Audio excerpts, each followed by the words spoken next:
വിശുദ്ധ പൗലോസ്ലീഹ കോറിന്തോസുകാർക്ക് എഴുതിയ രണ്ടാം ലേഖനം 3-ാം അധ്യായം 1 മുതൽ 11 വരെയുള്ള വാക്യങ്ങൾ. ഞങ്ങൾ വീണ്ടും ആത്മപ്രശംസ ചെയ്യുകയാണോ? മറ്റു ചിലർക്കെന്നതുപോലെ ഞങ്ങൾക്ക് നിങ്ങളുടെ പേർക്കോ നിങ്ങളിൽ നിന്നോ ശുപാർശ കത്തുകൾ ആവശ്യമുണ്ടോ?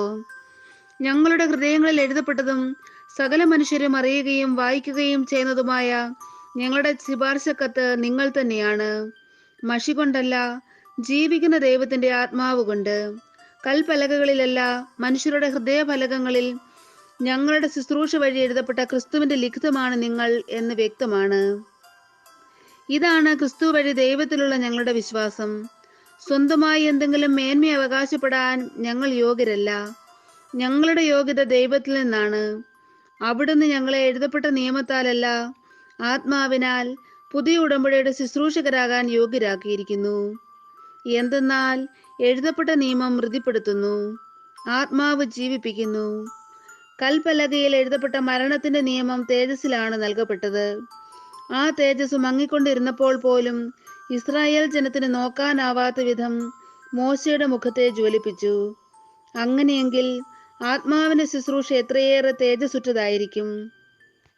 എന്തുകൊണ്ടെന്നാൽ ശിക്ഷാവധിയുടെ ശുശ്രൂഷ തേജോമയമായിരുന്നെങ്കിൽ നീതിയുടെ ശുശ്രൂഷ അതിനേക്കാൾ കൂടുതൽ തേജോമയമായിരിക്കണം. ഒരിക്കൽ പ്രശോഭിച്ചിരുന്നത് അതിനെ അതിശയിക്കുന്ന മറ്റൊരു ശോഭ മൂലം നിഷ്പ്രഭമായി തീർന്നു. മങ്ങിമറഞ്ഞു പോയത് തേജസ്സുള്ളതായിരുന്നെങ്കിൽ നിലനിൽക്കുന്നത് തീർച്ചയായും അതിനേക്കാൾ തേജസ്സുള്ളതായിരിക്കണം. നമ്മുടെ കർത്താവായ മിശിഹായ്ക്ക് സ്തുതി. വിശുദ്ധ മത്തായി എഴുതിയ സുവിശേഷം 11-ാം അധ്യായം 7 മുതൽ 15 വരെയുള്ള തിരുവചനങ്ങൾ.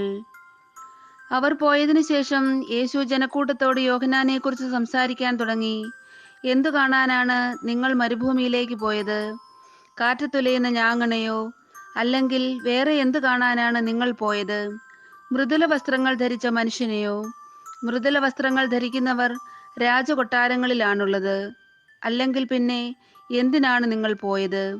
പ്രവാചകനെ കാണാനോ? അതെ, ഞാൻ നിങ്ങളോട് പറയുന്നു, പ്രവാചകനേക്കാൾ വലിയവനെ തന്നെ. ഇവനെ പറ്റിയാണ് ഇങ്ങനെ എഴുതിയിരിക്കുന്നത്: ഇതാ, നിനക്ക് മുൻപേ എൻ്റെ ദൂതനെ ഞാൻ അയക്കുന്നു. അവൻ നിന്റെ മുൻപേ പോയി നിനക്ക് വഴിയൊരുക്കും. സത്യമായി ഞാൻ നിങ്ങളോട് പറയുന്നു, സ്ത്രീകളിൽ നിന്ന് ജനിച്ചവരിൽ സ്നാപക യോഹന്നാനേക്കാൾ വലിയവനില്ല. എങ്കിലും സ്വർഗരാജ്യത്തിലെ ഏറ്റവും ചെറിയവൻ അവനേക്കാൾ വലിയവനാണ്. സ്നാപക യോഹന്നാന്റെ നാളുകൾ മുതൽ ഇന്ന് വരെ സ്വർഗരാജ്യം ബലപ്രയോഗത്തിന് വിഷയമായിരിക്കുന്നു. ബലവാന്മാർ അത് പിടിച്ചടക്കുന്നു. യോഹന്നാൻ വരെ സകല പ്രവാചകന്മാരും നിയമവും പ്രവചനം നടത്തി.